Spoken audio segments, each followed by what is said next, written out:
Hello, welcome back guys to Amalia Projects here. Today in this video I'm going to show you a tutorial how to set up Who Can See members you follow on a LinkedIn Android. But before it, I have you guys click subscribe and the bell button to support the channel. And without any further ado, let's get started to the video.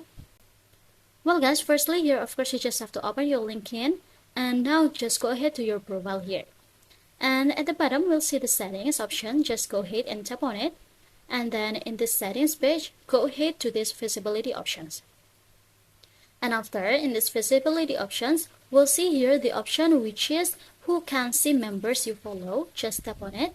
If you want to change it, you just have to choose these two options, which is the first option, only visible to me, and the second option, anyone on LinkedIn.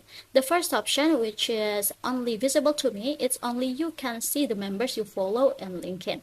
But if you choose the anyone on LinkedIn, that means everyone on LinkedIn can see the members you follow. So if you want to change it, for example, I'm gonna change to the first one, which is only visible to me. And now go ahead, go back, and it will stop automatically.